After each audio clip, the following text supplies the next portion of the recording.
Is job security always an illusion? That depends on what do you think job security is. I think that if you do a very good job and if you make yourself fundamental for the company, there is little chance that the company wants to get rid of you. But you never know. On the other side, or there are circumstances that you cannot control. So job security, like 100% secure, doesn't exist. 2. Benefits. What kind of benefits are the most appealing to you personally? I think there are some benefits that we consider to be standard, such as, I don't know, health insurance, transportation, things like this, good food. But companies that gives good perks like flexibility to work, companies that encourage you to make mistakes, companies that push you forward, challenge you, those kind of perks would be more appealing to me. 3. Compensation. Do you think the best companies pay a little bit more than what the overall market pays? Yeah, the best companies, there is a range in the market, and I believe that the best companies want to stay at the top of this range. 4. Leadership. What kind of leadership cultures do you normally see in the best companies in our region? This has changed a lot. It used to be that big companies who were very competitive, used to have very tough managers, people who pushed the team very strongly.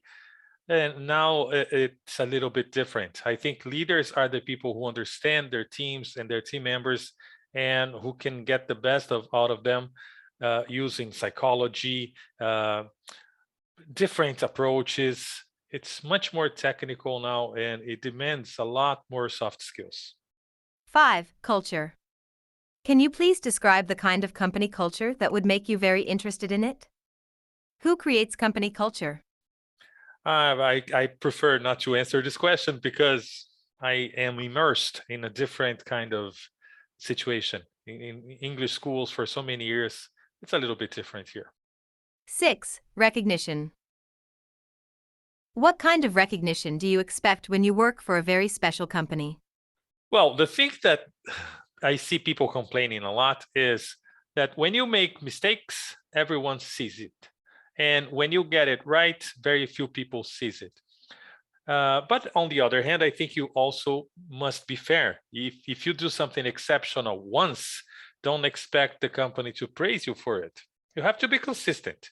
You have to do a good job on a daily basis, deliver results.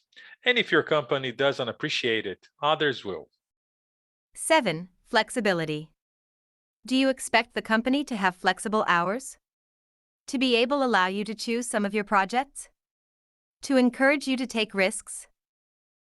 Flexibility is the big word from now on. And based on what I've been talking to human resources directors and people in the area, I think that we're going to see a big shift in this direction. Companies are going to be much more flexible, and they are also going to get a lot more results from it. That's why they are changing it. They realized it. 8. Meaning. Is it important to you to feel that your job has meaning? I think so. Everybody wants to feel that what they're doing has meaning, has impact. And the more meaning you have in your job, the more motivated you feel, the more challenged you feel. 9. HR. Do you think HR has a key role in determining the best companies to work for? I don't know. I think uh, at some companies, yes, others not so much, but they could have if they wanted. 11. Communication. In your point of view, do the best companies have a special way to communicate their goals, procedure, expectations, etc.? Well, at least they try. The best companies, they consider communication to be a key important factor in their relationship with their employees and leaders.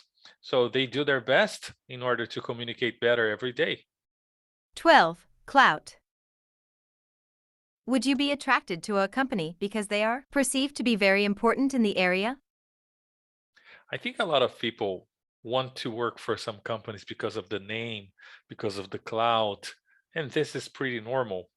But normally not because of the cloud alone, because of what the company represents, because of the energy the company has, how much they challenge themselves and push themselves forward. That's what is appealing to people. 13. Future. What is the future of job appeals, in your opinion? It's $1 million question. I don't have the answer, but I think it's going to be very different. I think this new generation wants different things and they are appealed to different things, and companies will have to adapt fast. But I don't know to what. I don't know what direction that is.